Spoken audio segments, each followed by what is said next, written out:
What's up, everybody? And today we are checking out the 50 cal explosion by Kentucky Ballistics. Now, I reacted to his video a couple days ago. It was like an old video. And I said in the video that I've been told to watch this video probably more than any other video on the internet. And I've always kind of just held off a little bit because I don't know how I feel about watching stuff like this. So I randomly just watched a different one of his videos a couple of days ago, and the overwhelming amount of people that were saying you need to go and watch it. And at first, when you see people just saying go watch it, you're a bit like, okay, yeah, cool. But when some people were saying you should go and watch it because there is actually safety information in there, and it's actually a really good informative video, it's not just an explosion and that's it. Then I was like, okay, maybe I should go ahead and watch this video on the channel then, because it's more than just an explosion. There's more stuff that I can talk about, my thoughts on it, being a former Royal Marines commando and stuff like that. So let's watch it. Let's have some fun. You can't really say that with something like this. Let's watch it. Let's learn some stuff and go from there. If you haven't, and I said this in the previous video that I reacted to his stuff, if you're not subscribed to Kentucky Ballistics, 4.82 million people are subscribed to them. Like I said, the people who are subscribed to me and subscribed to him, the Venn diagram's probably just a circle, right? Like, most of my subscribers are probably already subscribed. But if you are not, there is a link down below to the OG video. Please go down to the original video. Give it some love, like, share, comment, all that good stuff. Make sure you go and do that, please, especially for a video like this. What else do we need to say before we get started? If you haven't already, check out Chug, 10% off, link down below. Get yourself one of these before Christmas. The best drinking vessel in the world, made by a small business here in the UK, so it's worth supporting them. You can get them in different colors. You can get them customized with your initials on them. It's legitimately fantastic, so link down below. But for now, let's shut up and let's see what happens with this explosion. That's pretty loud, that, wasn't it? Okay. What's up, everybody? My name is Scott, and I'm going to tell you about how my 50 cal exploded, and I almost bit the dust about 2 weeks ago. That looks bad. That looks really bad. So he probably almost died doing this. So I know a lot of you are probably wanting me to explain my injuries, and I'm going to do that, but I think it's best we start from the beginning. I know some of you are going to try to skip around in this video. I highly recommend you stay tuned and listen to all of this. But for those who are going to skip around, let me clear something up first. This was not the Barrett that we tortured tested, and this was a complete freak accident. There's nothing that I did to have caused this. So this wasn't some sort of customized Barrett that he had or something like that, which is interesting. This was just a freak accident, which just goes to show, when you're dealing with any sort of firearms or explosive in any way, shape, or form, obviously with a firearm, the explosion is incredibly small and contained within the weapon itself. But just in general, safety is something that gets absolutely drilled into you in the Royal Marines before you even pick up a gun.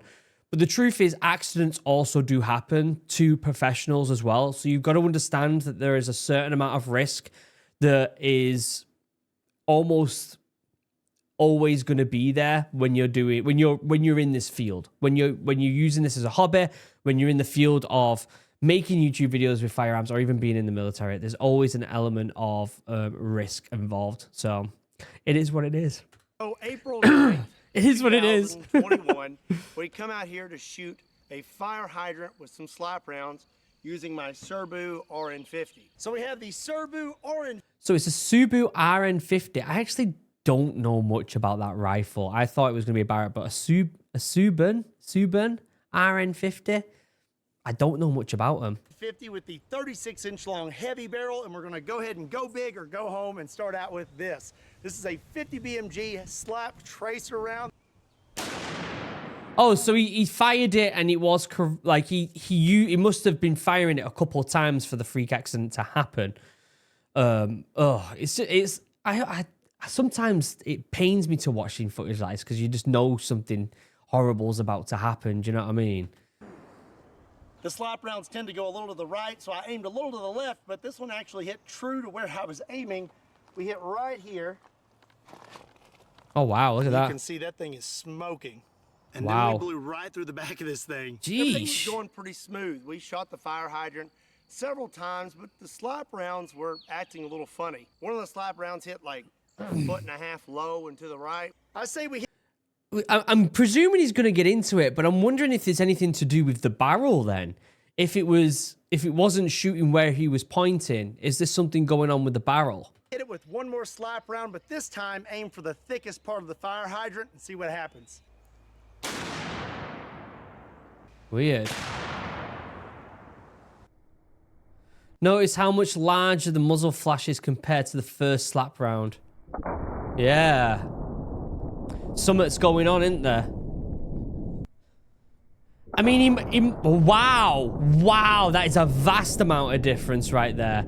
It does make you wonder if he caught on to anything before it actually happened and was a bit like, what's going on here? There must be something going on. The gun was functioning normally, as it always has. I've been using this gun for a long time now, and I've never had any issues out of it. So before all this happened, we took one last shot, and it was actually really, really cool.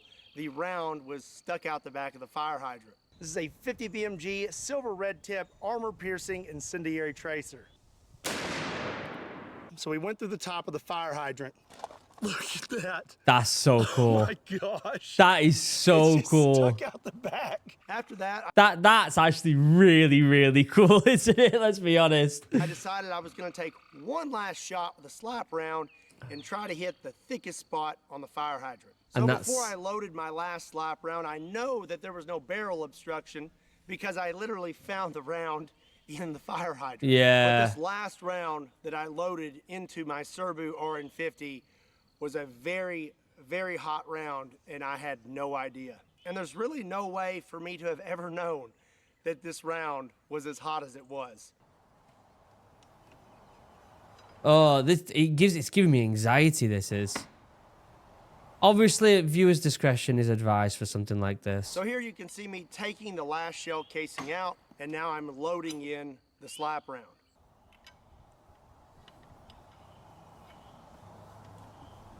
Is it because he's got a few rounds off it? I mean, surely he's only shot, what, 4 rounds? Is that how many shots? So the gun shouldn't be in any way, like, in a vulnerable state at that point with that many rounds. You know, if you start shooting, I don't know what this particular rifle is, but all rifles have a certain amount of rounds before the weapon starts to fail naturally because of, you know, heat and all that good stuff. You're well aware if you have weapons. Or if you've used weapons. And what makes me wonder what the maximum amount of rounds being fired out of one of these weapons is before you start to see that natural malfunction, but he must be way off that amount. Cap on all the way.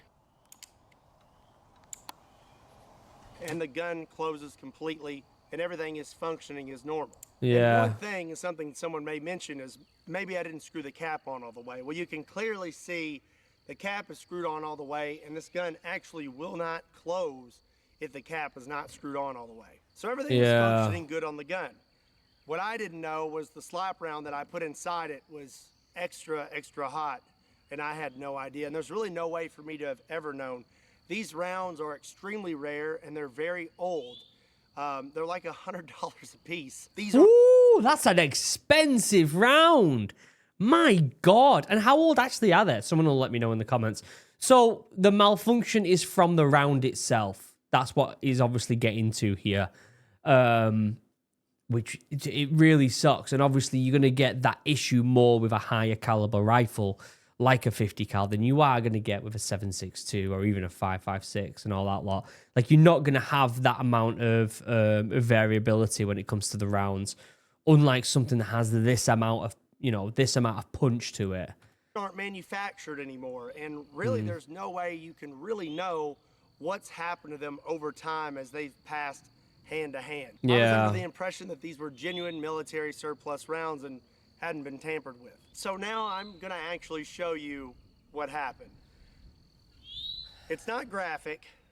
All the graphic stuff happened after the fact, and I'm going to tell you all about that, but I am going to show you what happened just so you can see what happened to me that day. Okay, so obviously this is squeamish. If you're squeamish, sorry, look away. He said this is not graphic, the explosion itself, which is good. But obviously it's still an explosion, so just be aware, guys.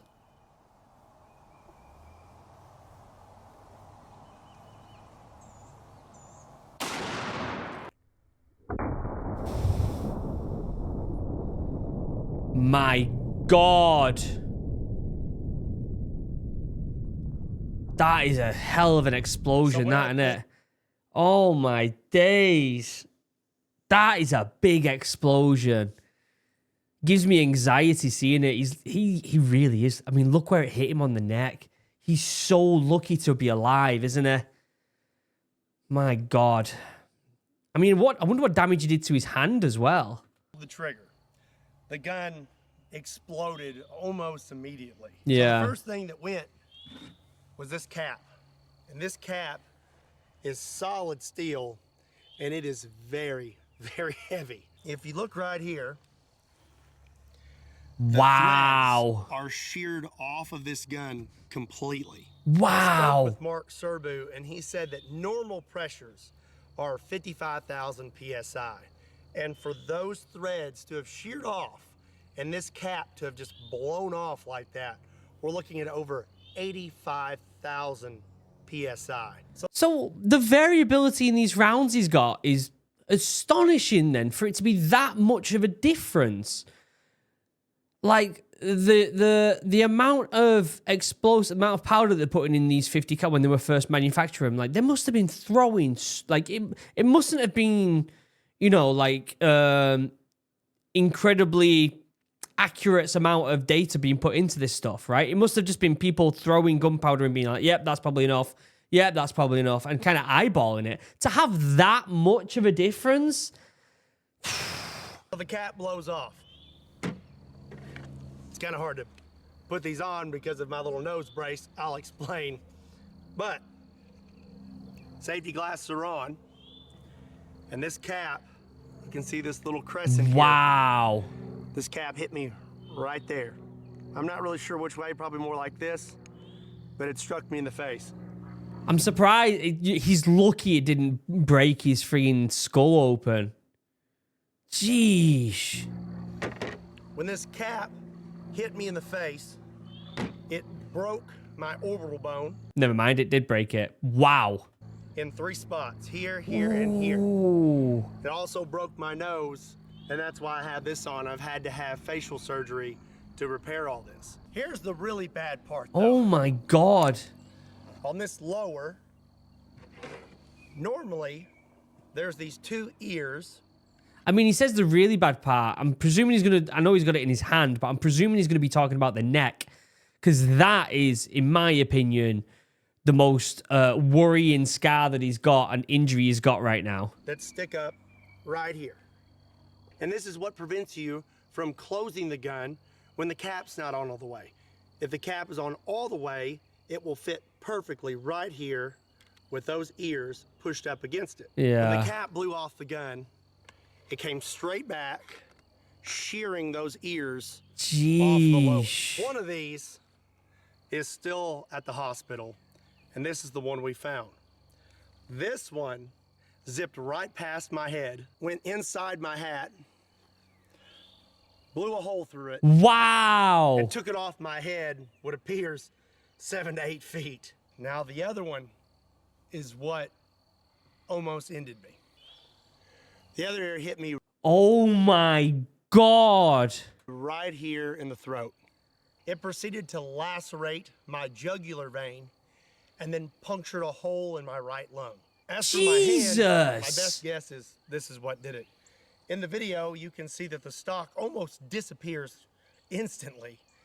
I believe it came in a downward motion and hit my finger. You have your natural bend in your index finger. Well, this bone right here looked like a V. So my finger looked like a big W. So back to the lacerated jugular. I've now been hit in the throat, and I'm not really sure what happened because when this cap hit me in the face, I went blind in my right eye instantly. I have vision coming back now, and they say my eye should make a full recovery. He's so lucky. He's so, I mean, not lucky for it to happen, but lucky to be making this video, gaining full vision back in his eye. Like, I've not seen any of his latest videos, but I'm presuming, let me go to his channel real quick. I'm presuming the yeah. One beautiful tree. Like he's obviously made a full recovery. That is absolutely mental. But in that moment, I went completely blind in this eye, and it was like I had been punched. And I went backwards, and I landed on all fours. A lot of you wonder who is behind the camera in my videos. This is my dad. His name is also Scott. If he had not His dad was there. I bet his dad was bricking it. been out here with me, that would have been it for me. He come running up and he let me know of my injuries because I was still in a daze. I've just been punched in the face by a big metal cap. And he let me know real quick that there was a hole in my neck and I was losing a lot of blood really fast. My dad shoved his thumb into my neck and said, "Put your thumb there." Now that I'm aware of what's going on, I took my left thumb, I took my shirt, wrapped it in my shirt, and I shoved it as far into my neck as possible. I was not aware that my jugular was lacerated, but I did know this is really bad. I have a law enforcement background, and I've been trained. That's the other thing as well. In one of the in the previous video that I watched of his, I said to him, I don't know if he's got military experience. A lot of people made me well aware that he was some sort of state trooper or police officer over in Kentucky or wherever he is as well. So he obviously has the knowledge of weaponry in general. In injuries and wounds and gunshots and things like that. And I know very well that if you get hit in the neck, it's not good because it's almost game over the majority of the time. The majority of the time, if you get hit in the neck to that extent, it's pretty much game over. I would say that there's more people who have neck injuries to that extent that die than actually survive. So he must have been well aware of when it was happening, you probably have no idea what's going on, do you? But still. Can't tourniquet a neck. After I had plugged the hole, I applied extreme pressure, pinched my head down into my hand, and made a run for the truck. So the truck here was right near us. There's a trailer attached. I had to run around the front. I jumped in the passenger seat. Dad jumped in, and we took off. And this all happened in a matter of seconds. I would say under a minute. We were in that truck and just hauling tail. His dad must have been absolutely bricking it. I mean, I'm a dad, right? And yes, I don't have a son who is as old as these two guys in relation, but I knew if that was my son, oh my God. It's almost as if, like, yes, all that training from the military would kick in, but at the same time, it's your kid. Do you know what I mean? Like, you are getting that kid to the hospital no matter what. Into town. Something I forgot to mention, this upper weighs like 25 pounds. And you can see in the video that it just gets thrown off the table. Yeah. So much pressure came out the back of this upper that it launched it off the table. It's an insane amount of energy that was thrown into my body. So now we're driving very fast into town. I am applying constant pressure to my throat and I'm breathing very slowly, trying to control my heart rate, because the faster your heart rate, the faster you're going to bleed. My dad's driving, so I thought it would be nice of me to call the ambulance. Wow. I didn't agree with this, but I wanted to do it myself because I wanted to try and stay awake. I needed to... Do you know what? That's a good shout, to be fair. That's a good shout. Be doing something to keep myself conscious. If you have an iPhone, there's this nifty little feature on the side here, and if you hit that button one too many times, it'll call 911. This can be kind of annoying when you're trying to shut off your alarm in the morning, but when there's a lot of bodily fluids on your phone and you can't open it, it comes in really handy. I got on the phone with 911 and I let them know what had happened and that we were coming in. Do you know what? I'm surprised he was able to even speak. Do you know any? There's a lot of people. The majority, in fact, the majority of people would be panicking like crazy when that happens. It takes a certain individual to have composure in a situation like that and understand what you've got to do, when you've got to do it, how you got to behave, what are the steps you've got to take to make sure that your health is in like the most it's the most prioritized thing out of everything else. He's well aware of what he's got to do. But not only is it's easy to kind of like apply them principles to someone else when someone else is injured. It's much harder, I'm assuming, because I've never had an injury like this, to apply it to yourself under pressure. It takes a certain individual to get through something like that. This guy, wow. I didn't expect it when going into this video to be as bad as this is. Like, I thought it was just an explosion, maybe a broken eye, broken, you know, maybe a broken hand. I did not expect the neck laceration. And yeah, I have a different viewpoint on this individual after seeing how composed he is under a great amount of pressure. Into town, and they were going to send an ambulance to meet us halfway. There were several times where I thought I was going to pass out. And I knew if I passed out that was going to be it, because my dad's driving.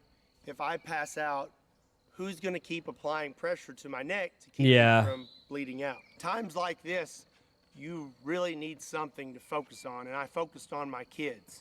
Classic. I had their faces in my brain, and I just focused on them, and I fought as hard as I could.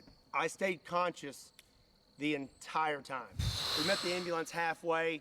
They got me loaded up, and we took off towards the hospital. And like I said, I know that I was in a bad spot, and I don't know if you know this, but if your jugular is completely severed, you have 30 seconds. I knew that being hit in the throat, I may not have much time, but the closer we got to the hospital, the more my confidence built, and I thought, hey, maybe I'm gonna be all right. When I was in the ambulance, I asked them to cut my shirt off because I was having trouble breathing, and I thought maybe I'd been hit in the chest as well. They cut my shirt off. There wasn't anything there, but when I got to the hospital, they x-rayed me, and they said my right lung had collapsed because it had filled with blood from this little guy here puncturing my lung as well. So from there... Oh my God. It kind of like keeps going. Like, I thought it was just now it's a collapsed lung. It's filling up with blood. Like, it just goes to show, like, there's so much involved in keeping someone alive when it comes to stuff like this. Like, the medical industry being able to handle this situation and have this guy. I mean, I don't know when this took place in regards to this video being recorded. This video, not the explosion. Like, I don't know what the time frame is between the two. But my guy here is up and he's making a video saying, yeah, my lung was collapsed. You know, it took my jugular with it, broken eye socket, broken nose, hands been mauled, fingers been mauled. Like, and he's here like being like, yeah, it is what it is. I stuck my thumb in my neck. My dad took me to the hospital. My God. They had to intubate me while I was wide awake, and I tell you, that is not fun. Take this long metal rod with a point on it, and they stick it through your rib cage, and he was awake. It wasn't fun. After that, I was feeling a little better. I could breathe a little better, and then they wanted me to take my thumb out of my neck, and I was like, we're not taking my thumb out of my neck. You just wrap it up with some tape and stay there. But they told me I had to take my thumb out of my neck, so they had a bunch of gauze and packing, and as soon as I pulled it out, they packed my throat. When I pulled my thumb out, that's when I saw my finger, and they said that I audibly said, oh, that's not good, because my finger looked like a big W. Oh my God. Like, you didn't even notice his finger that whole time. I mean, it makes sense, because the amount of blood that's coming out, and he's holding his neck. Like, you're definitely not gonna know what's going on over here, are you, at all? Informed me after that they were going to have to life flight me to Vanderbilt Hospital in Nashville, Tennessee. Very, very good hospital with very, very good doctors, obviously. Yeah. This video. Big shout out to Vanderbilt Hospital. You guys are the best. So now they're about to knock me out. And At this moment, I realized that this may be the last time that I see my wife or see my dad, Oh, because once they knock you out, yeah. that's it. Either they're gonna fix you or you're not waking up. My wife had arrived. I called her in there, I held her hand, and we had words, and then I called my dad in to pray. And after that, I remember waking up in Vanderbilt Hospital, hooked up to every machine Oh my God. Good Lord. He looks a mess, doesn't he? possible. I'm gonna throw some pictures in here. So they did a number on me. So you can see this cut here, and this actually goes all the way down to right here. To repair It's going to make a sick scar though, isn't it? my jugular and my lung, they had to open up my chest completely. They cut me completely open, just like open heart surgery. They told me a guy my size should hold 6 to 8 units of blood, and total, from all the blood I lost from the initial injury and the surgeries, they had to give me 5 units. There was also Wow. there was also a chance that I could have had a stroke. To repair your jugular vein, they have to pinch it off. Well, your jugular vein supplies the oxygenated blood to Yeah. your brain. So they can only pinch it off for so long. They pinch it off, they repair it, then after that, when they open it back up, all that blood rushes. There could be a clog. There could be all sorts. Oh my God. Just knowing that you're going to get put out and you have to just like say, hopefully I see you soon to your family. Like I couldn't even imagine. Into your brain, and there's a chance you could have a stroke. Praise God, I did not have a stroke as well. As for my hand and my face, they had to do surgery on that as well. I have pins in my finger to hold it in place. And like I said, they had to repair my orbital bone in 3 spots. As you can see, they cut me here and right here. And they also cut inside my mouth, all the way back here to the front to be able to get to all of those spots. So I had a breathing tube in, but I still wanted to talk. I wanted to know what had happened to me and what was going to happen. Well, my nurse, Cody, shout out to that guy, best nurse ever, brought me a dry erase board so that I could write and ask questions. I wanted to talk to my wife. Yeah, the first thing I would want to do is speak to the missus, speak to the family. For me, like, I'm inseparable from my kids. Like, I could be away from them for a couple hours, and I cannot wait to get back to them because I just enjoy being around them so much.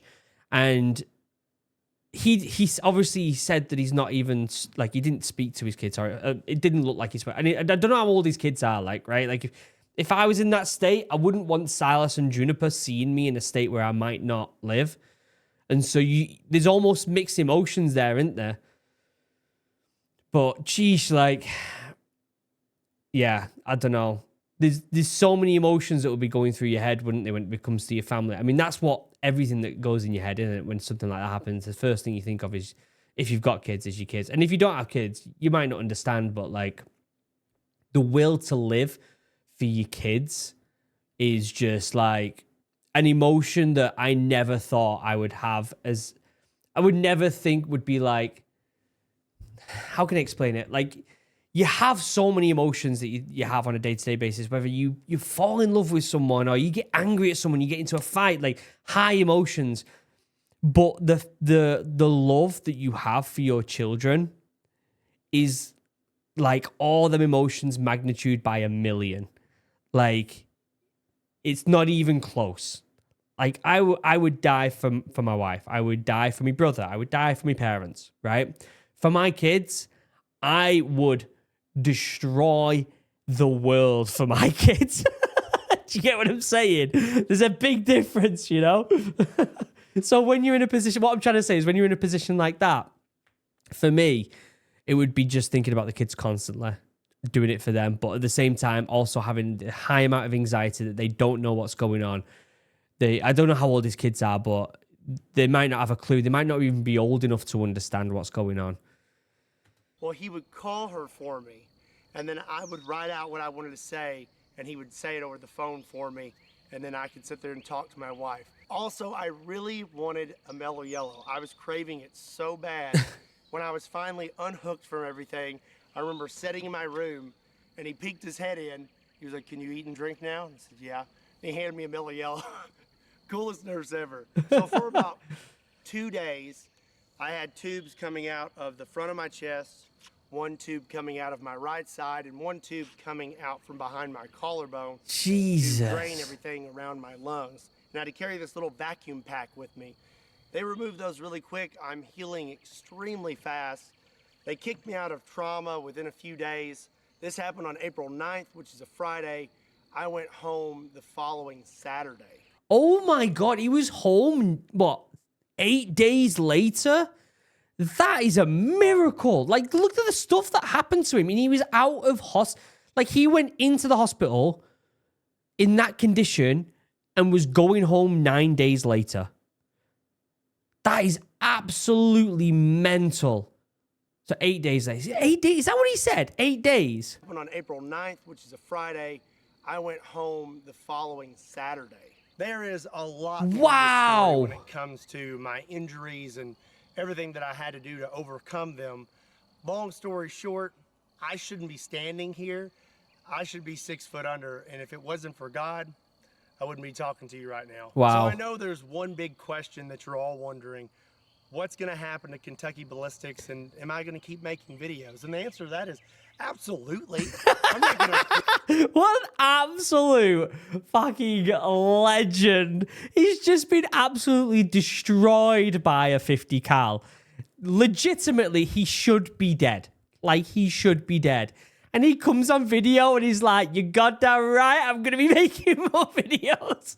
What a legend. Quit doing what I love because of a freak accident. Jeez. There's nothing that can keep me from continuing on. I love what I do, and I appreciate every single one of you. I am healing at a Wolverine rate. I am healing so fast that really a lot of people have been kind of confused at how fast I'm healing. Yeah. That's God. He's healing me quick. And I'm going to keep making videos, and I cannot wait to get back out here. Wow. I have some videos planned, and I think you're going to like them. It's going to be some really funny stuff.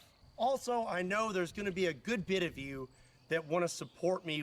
Does he legitimately have a t-shirt that says "just put a thumb in it"? Did he make that because of the accident? Is that legit? Or is it like a pre-made joke that just so happens to fit this video? Because if he's turned around and had an accident like that and thought, "You know what, I'm going to make merch that says "just put a thumb in it." What a fucking legend. While I'm healing. And I really, really appreciate that. But I don't want to do a GoFundMe or anything like that. If you want to help me out, I want you to get something out of it too. So we got some new shirts. Yeah, there you go. The doctors told me that if it wasn't for this thumb, that I would have died. This thumb saved my life. And my wife came up with this saying. She said, "Just put a thumb in it." And I thought that was the funniest thing ever. So that's what we're going with. Wow. Just put a thumb in it shirts. I think these are awesome. And if you want to support me, there's a link in the description down below. They're available now. Pick you up a shirt and support Kentucky Ballistics. Are they selling it? Are they still selling it? Let's have a go. And don't forget, guys, make sure you go over, you subscribe and like in the comment section. In the description, you'll have the link to the video. It's still available. I might have to get myself one of them. Let's have a look at some of his other ones. Oh, I like this sweatshirt. Oh, I like that beanie as well, to be fair. Stickers. He's got some good stuff here, hasn't he? I gotta get me one of these. I gotta get one of them. This is not my normal content and definitely not what you expected me to post this week, but this is something I felt like I needed to let you know. Again, this was a complete freak accident, and there's no way I would have ever known just how hot that round was until it was too late. So like I said, I'm healing really fast, and I'm gonna be back to it as soon as possible. But in the meantime, keep your eyes peeled for some pretty interesting videos I have planned and my update videos. Before I close this video, I just wanna say how much I appreciate every single one of you. Thank you for making what I do possible. I wonder how long of a hiatus he had between this and the actual accident. Like, how long did it take him before he started making videos? I mean, he was out of hospital in 8 days. 8 days. It wouldn't surprise me if this was like 2 weeks after the accident. And I know that the majority of you are going to be extremely supportive right now, and I really, really appreciate that. Don't forget, if you want to pick up a shirt, there's a link in the description down below. Brilliant. And as always, my name is Scott. My name is Scott, and you will most definitely see me next time. Hell yes.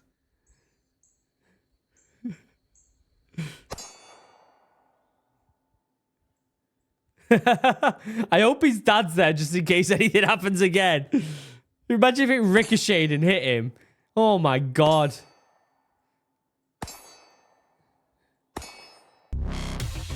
Wow, what a video. That absolutely blew my mind. I thought it was just an explosion. Maybe he got hurt a little bit, but walked away from it.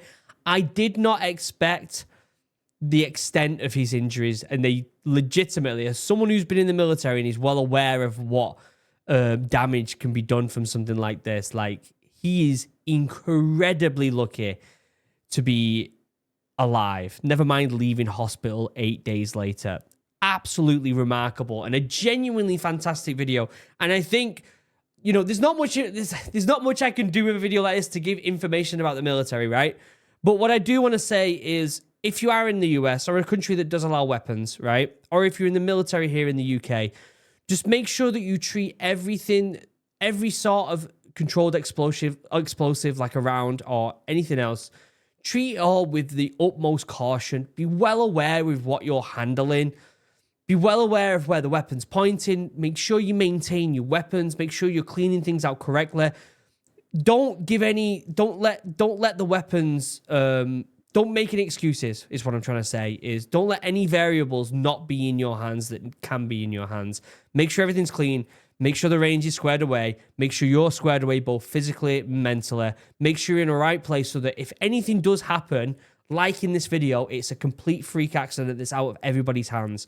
Because if you have a bad accident because your gun's not been looked after, because you've not been doing the correct safety procedures on the range, or wearing the correct equipment like ear deafs or glasses or a helmet, whatever it is that you wear in your particular job, whether you're in the military or not, just make sure that you're getting them boxes ticked, because you don't want to be in an accident, because he's lucky he had his dad there. There's a lot of lads that I know in the US that would go out just going shooting on their own. It just takes one incident, doesn't it? So just be careful. No matter where you are, no matter how experienced you are, you got to be careful. All right, guys? Great video. Link down below. Check out Chug. 10% off, link down below. If you haven't got one of these by Christmas, you should be getting one. Other than that, I love you all. Have a wonderful day. Goodbye.